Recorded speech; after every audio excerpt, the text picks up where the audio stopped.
Hello, Knights fans, and welcome to the 6th edition of the 2016 FDU Knights Baseball Roundup. I'm Ty Mead, here as always with head coach Gary Puccio. Coach, team's off to a 9-8 start overall.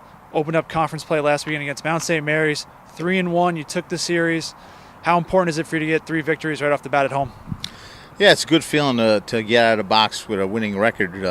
Kind of unusual for us over the last few years, but definitely a plus, especially considering we had some injuries. I know they had some injuries too, so I guess that balanced out and helped us out a little bit. So, yeah, 3 wins in a conference. I'll take 3 out of 4 every weekend if we can do it.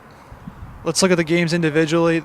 Game number 1, you won 4-3. Really, the story of the game was the relief performance of Corey Zeller, who threw 4 scoreless innings out of the bullpen to earn the victory, and also got you guys out of a jam in the 5th inning.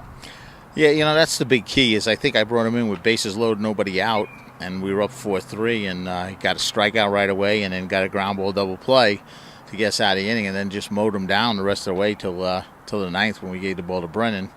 So you got to give Corey all the credit in the world for winning that game. He did a phenomenal job, and when you feel that confident that you can bring a freshman into a spot like that and know that this kid has the ability to stay tough and give you a fair outing, that's a great feeling. I mean, I think 3 of our freshman pitchers have done a great job of doing that for us.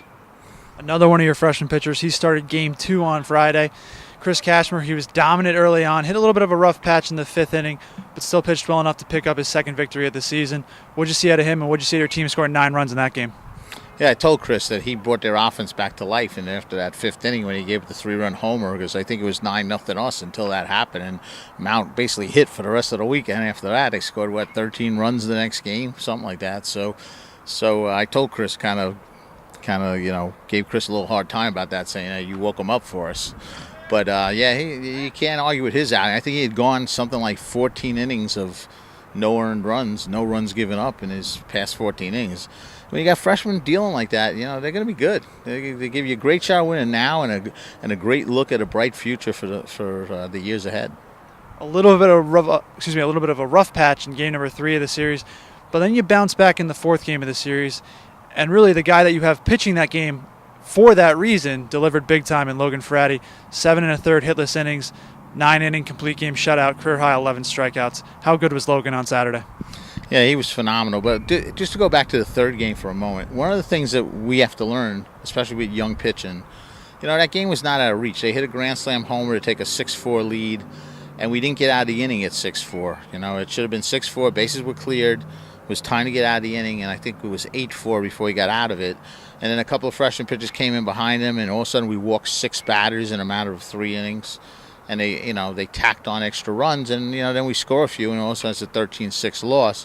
Where if you hold them at 6-4, maybe you have a chance. And that's something the freshman pitchers need to learn, is that the idea is to stop giving up runs. Stop helping them, stop walking people. And if we start doing a better job of that, well, then maybe you got a chance in that game.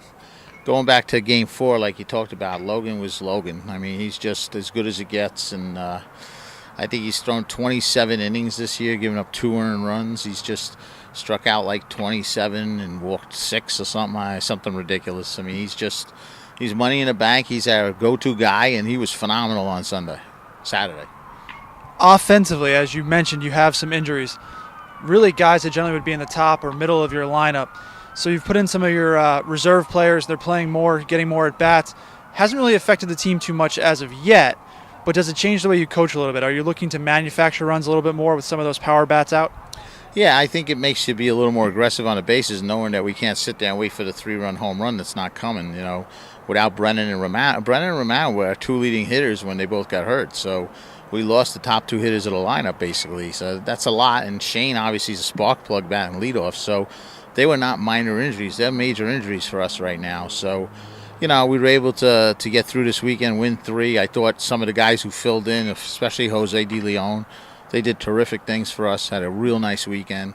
And that's what you need. The team has some depth now where we can get away with a couple injuries and still be competitive. That could have never happened a few years ago. So I think that's another good sign that the program's progressing and getting better. And we got more than 9 players out there. We got guys that can fill in and help us, keep the fort safe until the big guns get back. 2 guys we want to single out right now, offensively and defensively, played well over the weekend. freshman catcher, designated hitter Evan McDonald, and then obviously your junior shortstop Matt McCann. McDonald hit over 400 for the week, and McCann spark plug on the bases, spark plug in the lineup, and then obviously made some stellar defensive plays, especially in that second game on Saturday, preserving the no-hitter. What'd you see out of those two guys? Yeah, I think with McDonald, I mean, what's even more impressive to me is how well he's handling the pitching staff and throwing out runners, stealing and everything. He's been very solid behind the plate, and I think that's a major plus. You know, Pat's going to basically pass the torch to him next year, and I think Evan's shown that he's definitely going to handle it well. He's done a real nice job for us, and his bat has been nothing short of sensational for a freshman. He's really aggressive at the plate. He does a lot of good things, and that kid's got a great future ahead of him, so I'm very happy with him.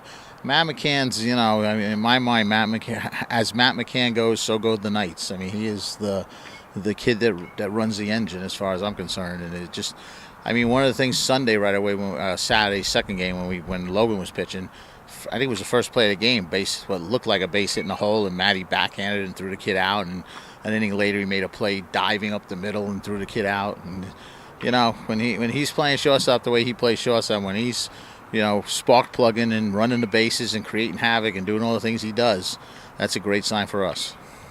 Coach, for the second straight week, you won 2 NEC Weekly Awards, Pitcher of the Week and Rookie of the Week. Obviously, the Pitcher of the Week award went to Logan Frady. Can you just talk more about what you saw to him on Saturday? Yeah, that was really nice of NEC. Ralph is giving us a little recognition there. That was pretty nice of him. Yeah, both guys, I mean, obviously Logan was pitching a no-hitter in the 8th inning. He had only allowed 2 walks, and both guys were erased immediately, one on a steal and one on a double play with the next hitter. So he had faced exactly 21 guys going into the 8th inning, got the first out, and then Tyler Post got a single of it. Tyler Post had, you know, drove in 8 runs in the first game that day and then breaks up a no-hitter in the second game. It's not too bad a day for him. And he was the guy we kind of knew we got to get by him if we're going to have a shot at this no-hitter. So, but Logan stayed out there. I think he ended up giving up 4 singles over the last 2 innings and did a super job for us. And, you know, when you're up 2-1, getting that third win is important because it not only gives you a 3-1 series win, it also gives you the tiebreaker later in the year. So that was a big game at a big spot. And just like he did last day of the season against Mount last year, Logan found a way to get it done as always. And your other weekly award was the Rookie of the Week award, and that went to Corey Zeller. So last week it was Chris Cashmer, and now it's Corey Zeller. What does Zeller provide for your team, both in versatility in terms of starting and relieving, and as a pitcher on the mound?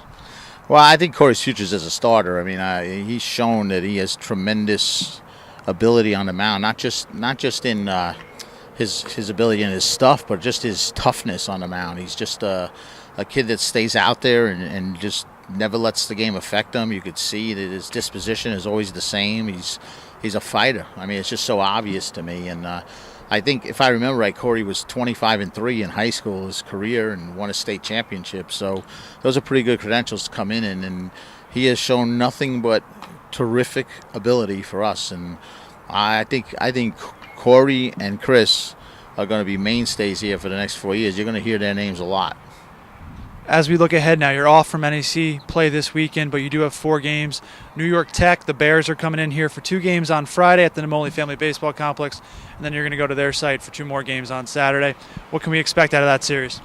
Well, you know, to be honest, I mean, it's a non-conference series. It gives me a chance to rest a couple of guys, hopefully get back a couple of guys from injuries, and maybe get their feet back wet for the weekend after, because the 2 weeks after that are Sacred Heart and Bryant. So, you know, the toughest part of our schedule comes up after this weekend. New York Tech's a good team. They're playing much better this year. They're 5-7, I believe, or 6-8, something like that, coming into this series.